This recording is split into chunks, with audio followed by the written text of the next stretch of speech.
All right, so this is the before hair transplant, before we go in the operating room, and Clifford here kind enough allow me to show the before and after, and he want to get a video of the before.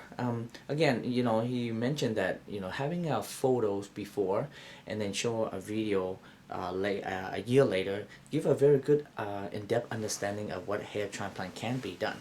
However, the photo before is very limited to him. I mean, he hasn't seen video before surgery, so that's makes it more important for him that it's the same video before surgery and a video after surgery. And that's give him a more, hey, this is the same thing, like same background, same lighting. So then it's nothing fishy, nothing changing, and I'm up for it, and patients kind enough for like him will allow me to do that. But not every patient are willing to do that. Um, and again, with hair transplant, there's a whole artistry of creating hairline, and if you look down, he's thinning quite a bit, actually, all the way down here. And we're gonna fill in all from here, all the way toward the back, because he's thinning this part too. And this part is thinning. It's hard to see, but we're gonna fill in this part. For now, this is where he is now.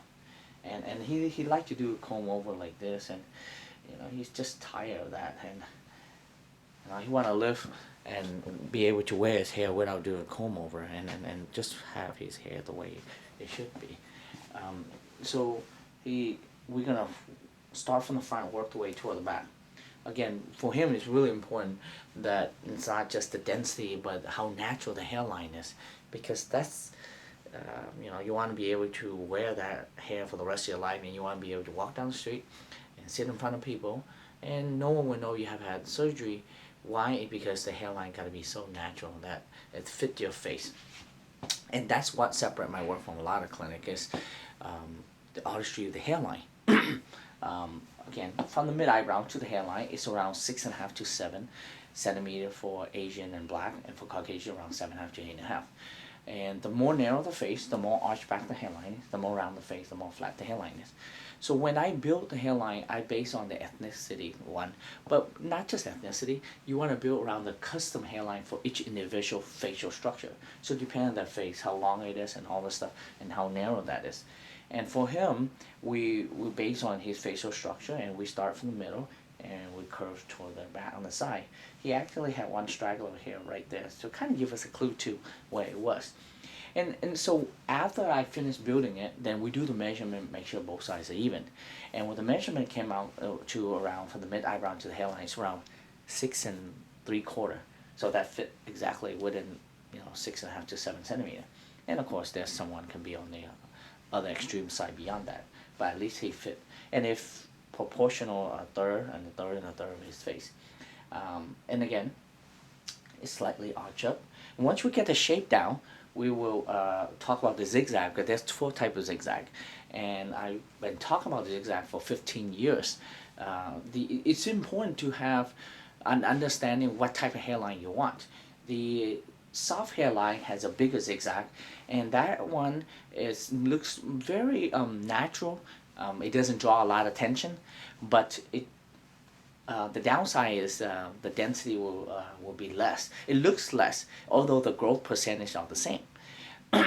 Then there's a tight hairline. On the other hand, is on the extreme side where the zigzag is very tight, and I don't do that until for celebrity, unless a celebrity guy who want a really tight hairline say, look at me, look at my hairline, look how youthful I am. But it draws too much attention, and most people, they say, look, I don't want to draw attention. I want to have a nice density, but yet don't draw attention.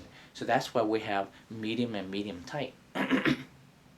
The medium tight is the zigzag is a little bit less, less than soft hairline, but it's a little bit more than the bigger zigzag than the tight hairline.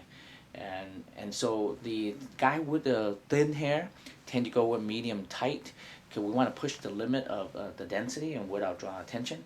But it's good for a guy with thin hair, because it's trying to give more appearance of more dense, versus the guy with thick hair, medium thick hair. Then you can get away with medium hairline. But even guy with thick hair, they still want a medium tight. That's up to them, and that I'll leave it to the patient. And once we transplant, we start on 35, 45 in the front, go backward, and the angle changes when you go sideways. The angle increases when you go backward, of course. And then once we transplant the angle, we control the angle. We talk about the zigzag because no hairline straight, so we smear and we feather it in to make it soft and natural. And then selection of hair graft is important, not just the angle and the artistry, the detail.